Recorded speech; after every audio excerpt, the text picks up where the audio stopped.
You know that feeling? Wondering if there's maybe more out there for you, work-wise. Yeah, like, are you really on the right path? Exactly. And it's super common. So many people feel that way. Get this. There's a statistic that something like 87% of people don't feel engaged in their jobs. Yeah, 87%. That's huge. It really is. So today, we're doing a deep dive into that big question. How do you actually find work that clicks, work that feels like you? And we're using Jeff Goins' book, The Art of Work, as our guide. But look, this isn't about some magic formula or, a five-step plan to instant purpose. Right. It's more of a journey. Exactly. Goins himself says that finding your purpose is more of a path than a plan. It's got twists, turns, stuff you never see coming. And those surprises, they actually lead you where you need to go. That's the idea. Yeah. It's an exploration, really. It can be kind of messy, but also exciting. Definitely. And the book kind of breaks it down. There are these three main parts: preparation, action, and completion. We'll touch on those. But first, there's this really powerful story right at the start about Garrett Rushmiller. He was a triathlete, and then, bam, cancer. His whole life just shifts. Yeah, and what's amazing is his dad, Eric, his whole perspective. Tell me about it. Well, instead of focusing on, what was lost, what Garrett couldn't do anymore, Eric focused on what they could do right now. He literally said, these are the cards we've been dealt, and we'll just play them the best we can. Wow. That really hits home, doesn't it? It does, because life, well, it rarely goes according to plan A, right? Yes, so true. It's all about how you react, your mindset when things get thrown at you, how you play those cards you're dealt. Exactly. Okay, so let's dig into that first part, preparation, and specifically listening to your life. Right. And one of the core ideas here is pretty interesting. Your calling. It might not be some brand new thing you have to invent. I mean, it could be something old, something that's always been there. Yeah, sort of buried under the surface, maybe. Something familiar. You just haven't recognized it as your calling yet. Think about your own life for a sec. Huh. Okay. And it's funny how we often miss this stuff, right? The things that have always been part of us. The book has this exercise, it's in the appendix, about making a listen to your life timeline. A timeline, like just listing events. Not just events, no. It's more about the feelings connected to them. Like, when did you feel truly alive? What problems did you just naturally want to solve? Ah, okay. So tracking the emotional highs and lows. Exactly. Those feelings often point to your core values, what really drives you deep down. Have you ever tried mapping that out? Not really like that, no. It sounds revealing, like finding the main tune in your life's music. It can be. And another piece of advice Goins gives is ask people who know you well. Ask your friends, your family. Ask them what? What do I do better than anyone you know? Ooh, that's a bold question. It is. But we often have these blind spots about our own strengths, right? Getting that outside view can be, incredibly helpful. What's something you think you do well that maybe others see clearly? That's definitely something to chew on. Okay, so that leads into the next bit in preparation, right? Accidental apprenticeships. Yes. I love this idea. It's about how teachers, mentors, they don't always show up wearing a sign. They can pop up unexpectedly. Like the Steve Jobs story the book mentions. Totally. Classic example. He drops out of college, Reed College, but then hangs around anyway. Then takes that calligraphy class. Right. Seems totally random, doesn't it? But then, years later, that calligraphy knowledge, it directly influences the look, the typography of the first Mac. It's amazing. Makes you think about those little detours or interests you've had. Absolutely. And it wasn't just classes. His friendship with Steve Wozniak, hugely important. Wozniak, the tech genius. Yeah. Woz helped Jobs get a job at Atari even. It all feeds into this idea, going to go, using your environment, meaning every experience, every person you meet potentially holds a lesson. You just have to be open to seeing it. So shift your focus. Don't hunt for a mentor with a capital M. Kind of. Look for the lessons in the interactions you're already having. Who around you has a skill you admire?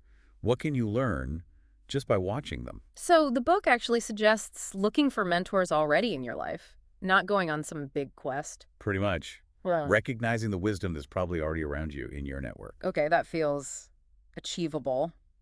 Different. Which brings us to something maybe less comfortable. Painful practice. Ah, yes. The reality check. Finding your thing often isn't easy. It takes work. A lot of work. And that process, the practice itself, it does more than just make you better. It shows you what you're truly cut out for and maybe what you're not.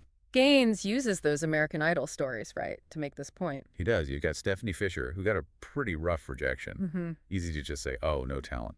But then you have Hillary Scott, rejected twice before even seeing the judges.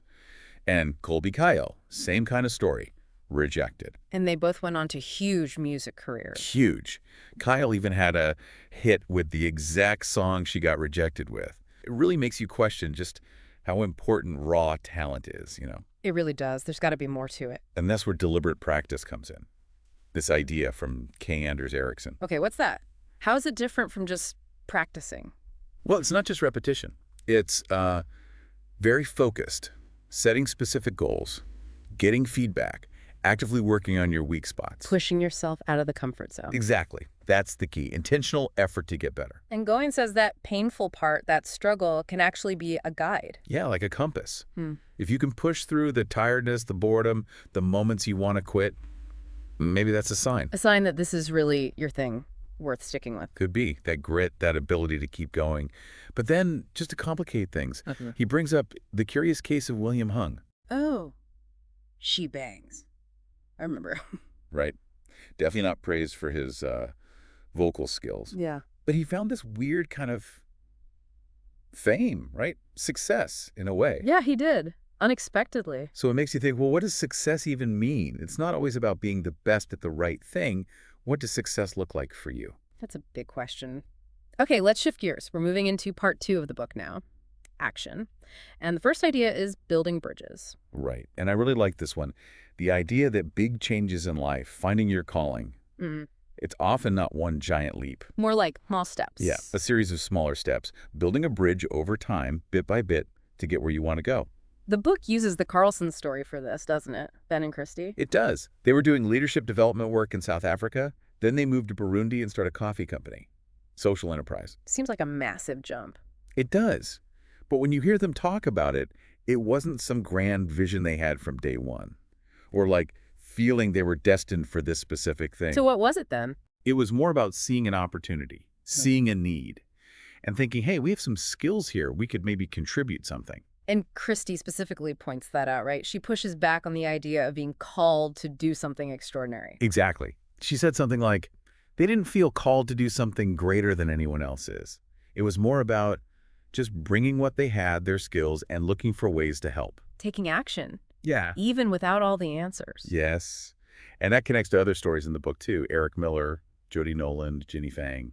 Goins emphasizes they chose their paths. They didn't just know it from the start. Right. There was active decision-making, not just waiting around for lightning to strike. Okay, that makes sense.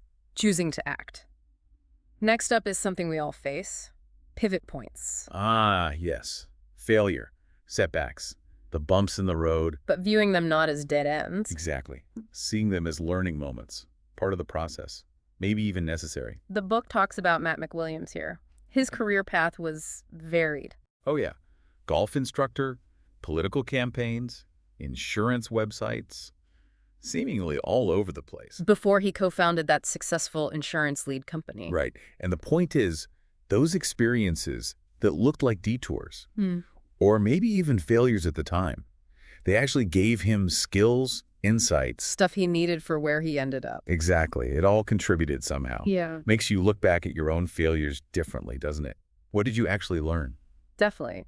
That thing that feels like a failure now could actually be pushing you closer to where you're meant to be. Totally. Like Groupon. Did you know that started out as something else entirely? A failed attempt at like a fundraising platform? No way. Yeah. The failure led directly to the Groupon idea. So a setback turned into a huge success. Wow. Okay. That's a good reminder. And think about historical figures too. Yeah. Like Samuel Johnson. Before he became this famous writer, Yeah. he tried being a lawyer, a maltster, a businessman. Failed at pretty much all of them. So finding your thing can take a lot of trial and error, falling down and getting back up. Absolutely. It's often part of the journey. Okay, this next concept really got me thinking. The portfolio life. Oh yeah, Charles Handy's idea. It's a different way of looking at work altogether. Instead of one job defining you. Right.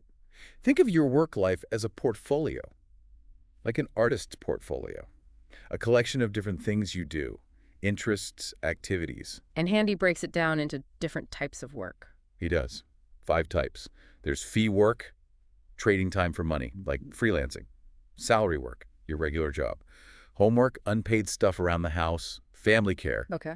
Then study work, any learning you're doing, courses, reading, and importantly, gift work. Gift work, like volunteering. Exactly. Giving back, community stuff, unpaid work you choose to do. So the idea is that all these things make up your work, not just the paying job. Precisely. It takes the pressure off finding that one perfect job to fulfill everything.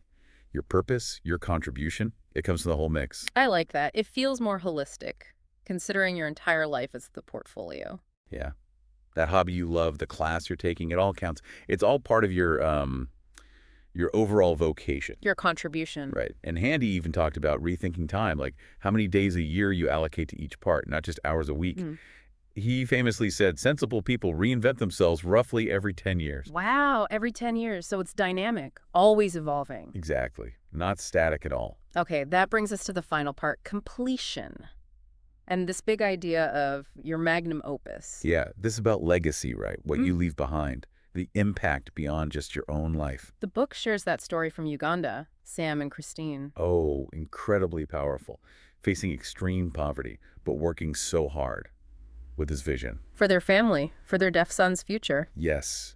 And Sam's sense of purpose, despite everything, it really drives home Goins' point that poverty isn't just material lack. It can also be a mindset. And a calling can exist even in the toughest situations. And then, totally different context, the story of Mr. Holland from the movie. Mr. Holland's opus. Yeah, such a resonant story.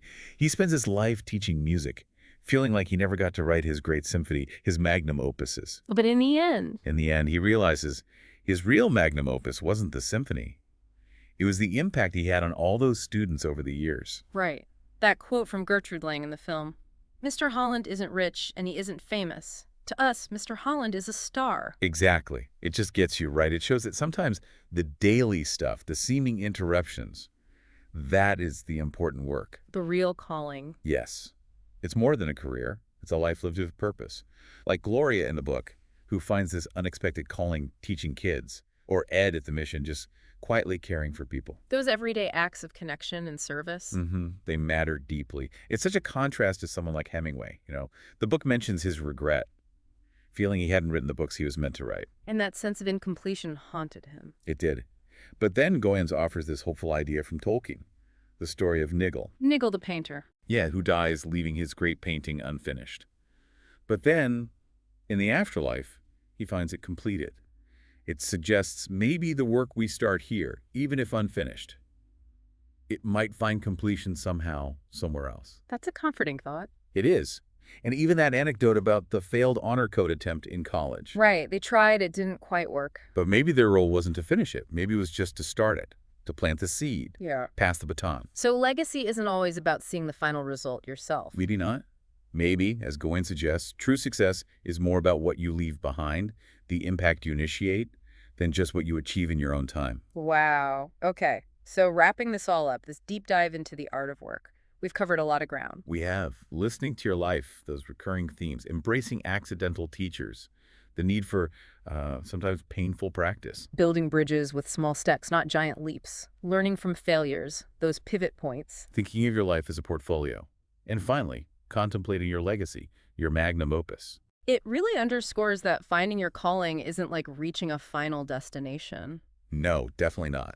It's an ongoing journey, full of twists, like we said at the start. And perseverance seems absolutely crucial, sticking with it through the ups and downs. For sure. And look, if you're listening and feeling a bit lost or unsure right now, that's okay. Totally normal. Maybe try some of those exercises from the book's appendix.